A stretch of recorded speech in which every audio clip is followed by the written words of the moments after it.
yesterday, for the very first time, I did a double feature with the Ministry of Ungentlemanly Warfare. I think that's the pretty funny but long name, and Abigail.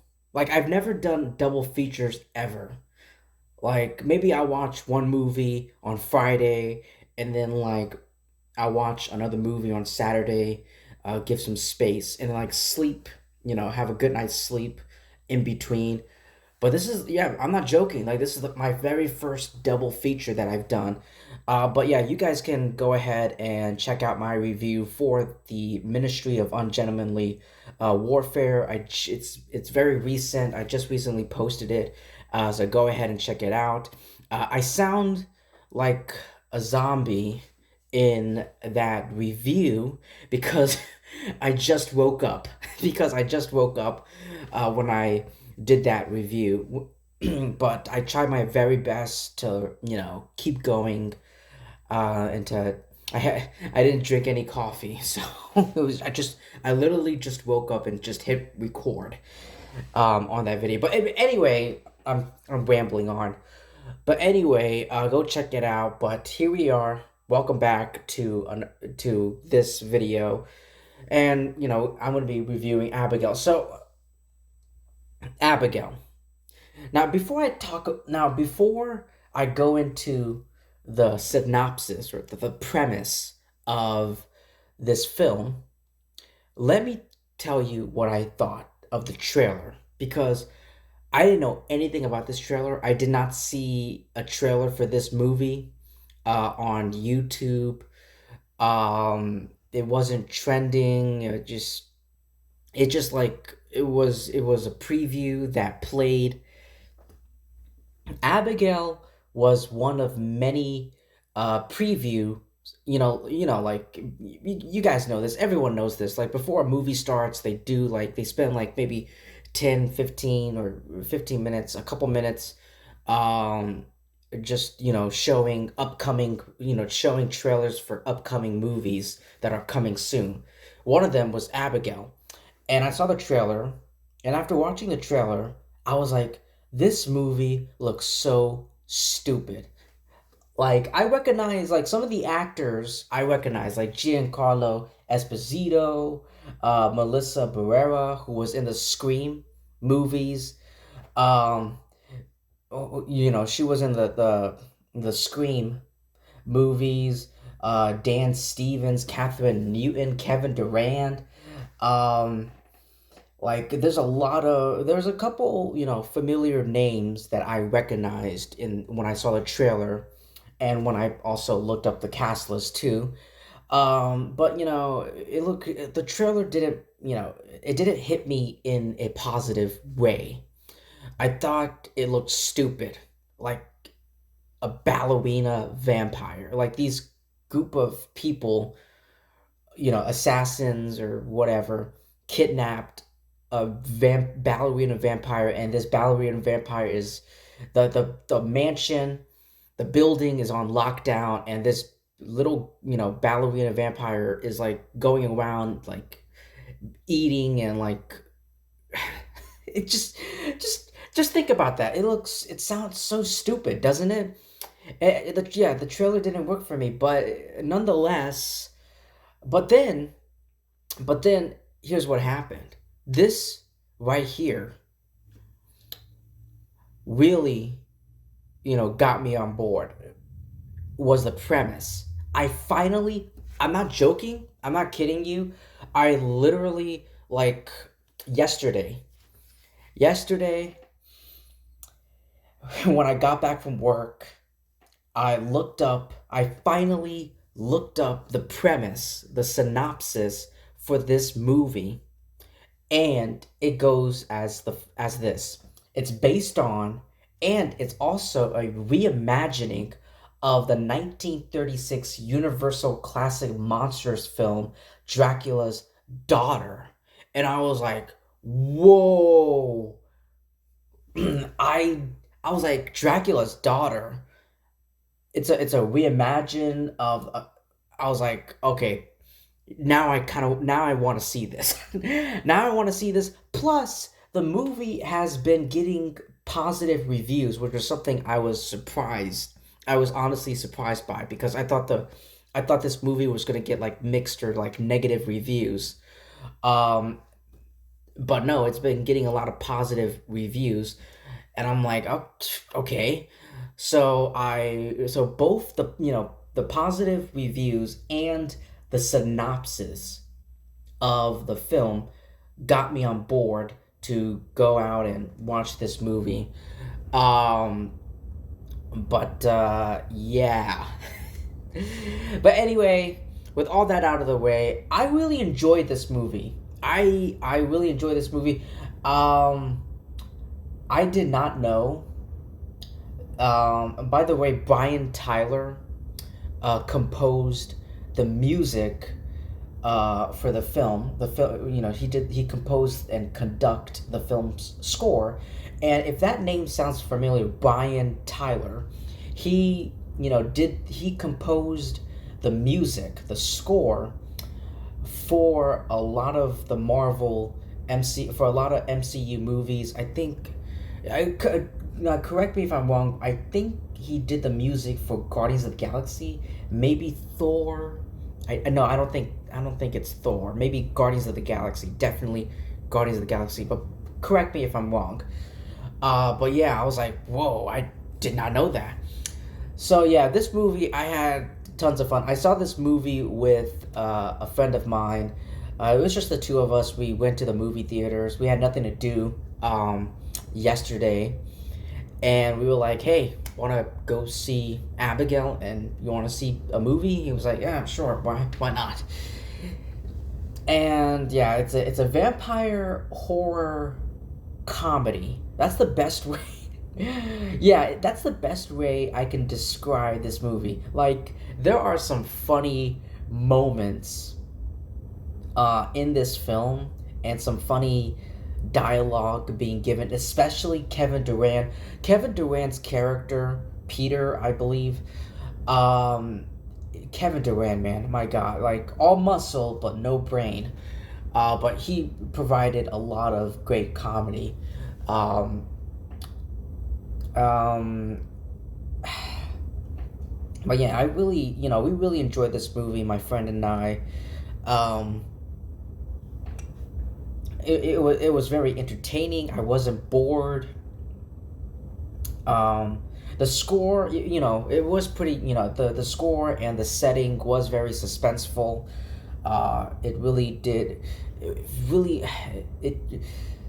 There was one part in this movie. I won't spoil it, but it was pretty suspenseful and kind of I don't know, claustrophobic. I don't. It made me a little bit claustrophobic, if that makes sense. Um, I'm trying to. Now, don't get me wrong. This movie is not perfect. If I have to give like a couple flaws, I would say like this is every. I feel like every movie is doing this. It's not just horror movies. It's just movies in general. I haven't noticed it in television, but in movies, this always happens, and that is this. This is like one of my huge problems with this film, and just in general, is that you got a group of characters who they're meeting for the very first time. They're in this setting, this or whatever, and they're practically strangers to each other. They don't know their names. They don't know each other's backgrounds. Um, you know, and we spend a couple moments, a couple scenes, some a very somewhat probably like the first act is spent on us getting to know these characters and these characters getting to know each other. Like, hi, what's your name? My name is Bob. Um, I work at McDonald's, or I don't know. I work at McDonald's. I have 2 kids and a wife. I don't know. I don't know. Like it's very common I feel like it's a cliche, not a stereotype. It's a cliche. It's a cliche.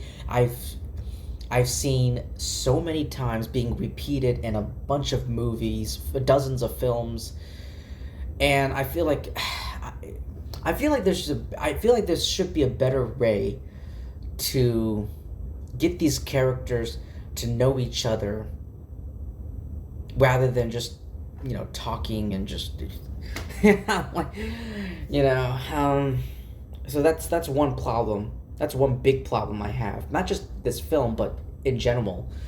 I feel like it should stop. They need to, like, Hollywood writers, they need to find a better way to, like, have their characters open up with each other than just have verbal conversations. um I guess it's difficult. I guess maybe some of the characters I really don't care about, but it really doesn't matter because I mean, yeah, like I said, there are a couple characters, pretty much every character except Melissa Barrera, who is the main character, the main star, excuse me, the main star of this film. There's a lack of character development. I don't really care about any of them. Um, but like it doesn't really. But the thing is, it doesn't matter because these characters are going to be victims to Abigail, to the ballerina vampire. So what's the point?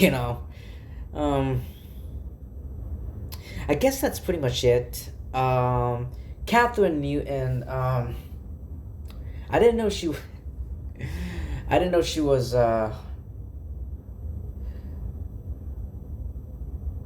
Oh, by the way, I didn't know. I didn't know. Excuse me. Sorry, I was lost in thought for a second, for a moment. But anyway, Catherine Newton. Last year it was Ant-Man Quantumania. Now she's in Abigail. She went from being in a superhero movie, the daughter of Ant-Man, to being in this film, to a horror movie this year. So it's kind of funny thinking about that. Um, I guess I was thinking to myself, is that Mac Miller? And I'm like, no, that's not Mac Miller. That's Angus Cloud. And I looked up, and he passed away. I was like, Angus. I read about it. It's very sad when someone passes away, no matter who they are or what they are. It's always sad to hear. Um, unless, I mean, if it's a criminal. I mean, unless if it's a fucking criminal like Charles Manson. But in this case, it's very sad. And I'm like, who's Angus Cloud? And then I looked it up, and I'm like, oh shit, he was in the TV show Euphoria. Now the thing about Euphoria, I did see the first season. I did binge watch. I did see the first season of Euphoria. I didn't continue. I dropped the show. It was too much sexual content in that show. I just couldn't handle it. Um, but yeah, he played I think he played a drug dealer in that show, and he passed away due to a drug overdose, and it's sad. And this movie is dedicated to him, which is a very nice and memorable and respectful touch for him. But yeah. But yeah, this you guys, if you guys are not doing anything, this weekend, go ahead and you guys should watch Abigail. Not just Abigail, but also, do a double feature, kind of like what I'm doing right now. Watch the Ministry of Ungentlemanly Warfare and Abigail. Do a double feature like I did.